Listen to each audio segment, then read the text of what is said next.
کرو، یعنی بنیامین تو مصر میں ہے اور حضرت یوسف کو بھی تلاش کرو۔ وہ دونوں سارے بھائی نکلے اور تلاش کرتے ہوئے پھر پہنچ گئے مصر میں یوسف علیہ السلام کے سامنے۔ انہوں نے سوچا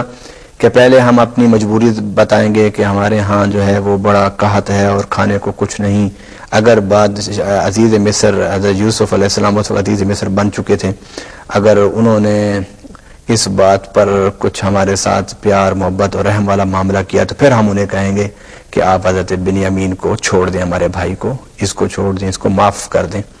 جب وہ بات یوسف علیہ السلام سے کر رہے تھے تو یوسف علیہ السلام نے ان کی بات بڑی توجہ سے سنی، تو جس سے ان کو ایک امید بنی کہ اب ہم بنیامین کی بات کر سکتے ہیں۔ قرآن پاک یہ کہتا ہے کہ جب وہ وہاں داخل ہوئے اور یہ بات کرنے لگے تو حضرت یوسف علیہ السلام نے ان کی باتیں سنی اور سن کے کہا کہ حل علمتم ما فعلتم بیوسف واخیہ اذ انتم جاہلون، تمہیں پتہ ہے کہ تم نے یوسف کے ساتھ اور اس کے بھائی کے ساتھ کیا کیا ہے؟ جب یہ تو یوسف علیہ السلام نے سوال کیا تو ان کو اندر سے کھٹکی یہ بات، تو انہوں نے کہا کہ قالوا اینک لانت یوسف، کیا آپ ہی تو یوسف نہیں ہیں؟ تو یوسف علیہ السلام نے کہا قال انا یوسف وھذا اخی، میں ہی یوسف ہوں اور یہ میرا بھائی ہے۔ ناظرین کرام، قلت وقت کے پیش نظر بات کو اختصار کی طرف لاتے ہیں۔ حضرت یوسف علیہ السلام نے کہا کہ جاؤ اب میرے باپ کو اور ماں کو لے کر آؤ۔ تو جب وہ جانے لگے تو آپ نے انہیں اپنا قمیص دیا، قرآن پاک کہتا ہے قمیص دیا، اذهبوا بقمیصی ھذا فالقوہ علی وجہ بصیرہ علی وجہ ابی یأت بصیرہ واتونی باہلکم اجمعین، کہ میری قمیص لے جاؤ، اسے میرے باپ کی آنکھوں پر ڈالنا، کہ انہوں نے بتایا کہ تیرا باپ رو رو کر نابینا ہو گیا اور تیرے صدمے سے لاغر و کمزور ہو گیا، فرمایا یہ قمیض میری لے جاؤ اور اسے میرے باپ کی آنکھوں پر ڈالنا۔ ابھی وہ قمیض لے کر واپس جا ہی رہے تھے کہ دور تھے تو حضرت یعقوب نے کہا کہ انی لاجد ریح یوسف، کہ مجھے یوسف کی خوشبو آ رہی ہے۔ جب وہ قمیض لے کر آئے تو یوسف علیہ السلام کی اس قمیض کو حضرت یعقوب کی آنکھوں پر جب ڈالا گیا تو حضرت یعقوب علیہ السلام کی آنکھیں واپس آ گئیں۔ اب وہ بھائی اپنے والد والدہ کو لے کر مصر میں آئے، حضرت یوسف علیہ السلام نے ان کا استقبال کیا اور رب کے حکم سے آپ تخت پر بیٹھے تو قرآن نے کہا وَرَفَعَ أَبَوَيْهِ عَلَى الْعَرْشِ وَخَرُّوا لَهُ سُجَّدًا، کہ جب وہ تخت پر بیٹھے تو وہ سارے کے سارے حضرت یوسف علیہ السلام کے سامنے جھک گئے۔ تو وقال یا ابت ھذا تأویل رؤیایا من قبل، اب 11 بھائی جھکے ہوئے تھے، 11 ستاروں سے مراد 11 بھائی اور سورج اور چاند سے مراد والدین، یہ حضرت یوسف علیہ السلام کے سامنے جھکے ہوئے تھے اور سجدے میں تھے۔ ناظرین کرام، اس سے پہلے ایک بات، جب حضرت یوسف اور ان کے بھائیوں میں گفتگو ہو رہی تھی اور انہوں نے پہچان لیا کہ یہ تو وہ ہمارا بھائی ہے جسے ہم نے کنویں میں ڈالا تھا، اس پہچاننے کے بعد یقیناً ان کے دل میں ایک خوف پیدا ہوا ہوگا، تو اس خوف کو ختم کرنے کے لیے حضرت یوسف علیہ السلام نے کہا لا تثریب علیکم اليوم، جاؤ آج تم سے کوئی مواخذہ نہیں، تمہیں کوئی باز پرس نہیں، تم سے کوئی بدلہ نہیں لیا جائے گا۔ ایک اتنے بڑے منصب پر بیٹھ کر اقتدار و حکومت ہاتھ میں رکھ کر بھائیوں کو معاف کر دینا، یہ ایک بہت بڑی بات ہے۔ ناظرین کرام، آج ہمیں بھی اگر اللہ تعالیٰ کسی بڑے منصب پر بٹھائے تو ہمیں بھی اس بڑے منصب پر بیٹھ کر صاحب اقتدار حکومت ہو کر اپنے دشمنوں کو، حاسدوں کو، جنہوں نے ہمارے ساتھ برا سلوک کیا ہو، معاف کر دینا چاہیے، اور یہی قرآن کی تعلیم ہے۔ ناظرین کرام، اس کے بعد قرآن پاک کی سورۃ الرعد ہے۔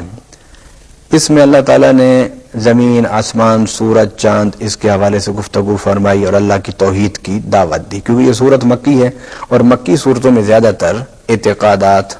اور عقیدے کا بیان ہوتا ہے، توحید کا بیان، شرک سے بچنے کا بیان، رسالت و نبوت کا بیان، قبر و آخرت کا بیان۔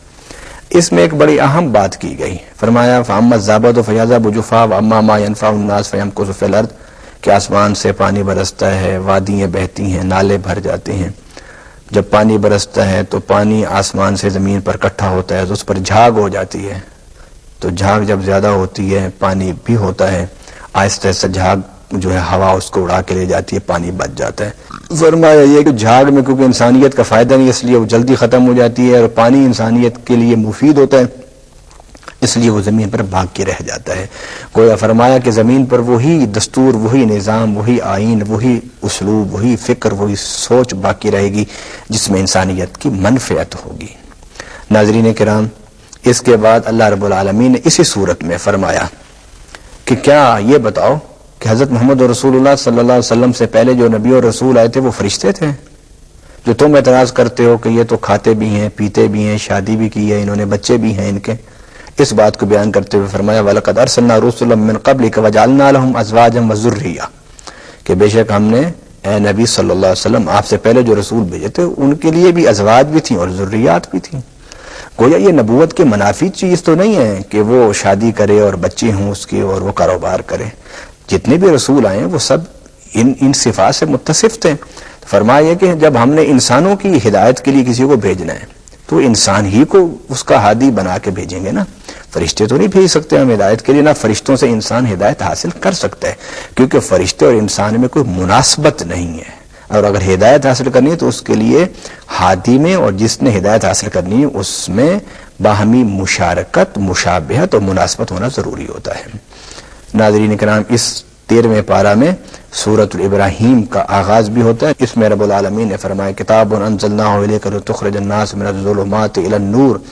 کہ جتنی کتابیں اللہ تعالیٰ نے نازل کی ہیں یہ قرآن اور اس سے پہلے اس سب کا مقصد یہ ہوتا ہے کہ اندھیروں سے نکالنا، نور کی طرف لانا۔ جہالت اندھیرا ہے، علم نور ہے، یعنی وہی جو ہے وہ جہالت سے نکال کر علم کی طرف لاتی ہے۔ ناظرین کرام، اللہ تعالیٰ کی تمام کتابوں کا مقصد یہ ہوتا ہے کہ انسان کو اندھیروں سے نکالا جائے۔ شرک جہالت ہے، توحید نور ہے، انسانی افکار جہالت ہیں، وہی نور ہے۔ گویا کتابوں کا مقصد، وحی کا مقصد، نبیوں کا مقصد اور رسولوں کا مقصد صرف اور صرف ایک ہے، اور وہ کیا کہ انسانوں کو اندھیروں سے نکال کر روشنی کی طرف لانا۔ اور پھر اس سورہ میں رب العالمین نے زندگی گزارنے کے لیے کہ جس میں انسان کے لیے سہولتیں ہوں، فراخی ہو، فراوانی ہو، اس کے لیے ایک اصول سکھایا۔ وہ کیا؟ فرمایا لئن شکرتم لازیدنکم ولئن کفرتم ان عذابی لشدید،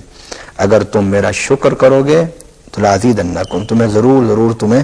زیادہ کروں گا نعمتیں، اور اگر تم ناشکری کرو گے تو میرا عذاب جو ہے وہ بڑا سخت ہے۔ ناظرین کرام، اس سورہ میں یعنی سورۃ ابراہیم میں جو 13ویں پارے کے آخری ربع سے شروع ہوتی ہے، اس سے پہلے 2 رکوع، پھر اس کے بعد پورا ربع اسی سورت پر مشتمل ہے۔ اس میں رب العالمین نے ایک بات پھر دہرائی کہ مرنے کے بعد کیسے اٹھنا ہے۔ فرمایا الم تر ان اللہ خلق السماوات والارض بالحق ان یشاء یذھبکم ویأتی بخلق جدید وما ذلک علی اللہ بعزیز، کہ رب العالمین جو ہے وہ اس بات پر قادر ہے کہ وہ آسمان پیدا کر سکتا ہے، زمین پیدا کر سکتا ہے، شمس و قمر پیدا کر سکتا ہے، بحر و بر پیدا کر سکتا ہے، لیل و نہار پیدا کر سکتا ہے، اور وہ اگر انسان کو پہلی بار پیدا کر سکتا ہے تو وہ دوسری بار کیوں نہیں پیدا کر سکتا؟ دوسری بار انسان کو کیوں نہیں اٹھا سکتا؟ دوسری بار انسان کو کیوں نہیں زندہ کر سکتا؟ تمہیں یہ کس نے کہا ہے کہ وہ رب پہلی دفعہ تو تمہیں پیدا کر سکتا ہے، دوسری دفعہ تمہیں نہیں اٹھا سکتا؟ ہرگز ایسا نہیں۔ پھر اس سورہ میں ایک بڑا ہی پیار بھرا خطاب ہے جو اللہ اپنے بندوں سے کر رہا ہے۔ فرمایا قل عبادی یقول الذین آمنوا یقیموا الصلاة وینفقوا مما رزقناہم سرا وعلانیہ، فرمایا اے میرے بندو جو ایمان لائے ہو، نماز پڑھتے ہو، تو پھر کیا کرو وینفقوا مما رزقناہم، اور وہ میرے بندے جنہیں میں بڑے پیار سے اپنا بندہ کہہ رہا ہوں، ان کی پہلی خوبی یہ کہ وہ ایمان والے ہوتے ہیں، دوسری خوبی یہ کہ وہ نماز پڑھنے والے ہوتے ہیں، تیسری خوبی یہ ہوتی ہے کہ وہ اعلانیہ اور پوشیدہ ہر لحاظ سے وہ اللہ کے دی ہوئے رزق سے خرچ کرتے ہیں۔ ناظرین کرام، اسی سورۃ ابراہیم میں دعا ہے حضرت ابراہیم کی۔ آپ نے کہا تھا فمن تبعنی فانہ منی ومن عصانی فانک غفور الرحیم، اے اللہ جنہوں نے میری اتباع کی وہ تو میرے ہیں، اور جنہوں نے میری نافرمانی کی ان کا معاملہ تیرے سپرد ہے، اگر تو ہی غفور الرحیم ہے، غفور بھی ہے اور رحیم بھی ہے۔ اس میں چند اور دعائیں بھی ہیں، لیکن ایک بڑی اہم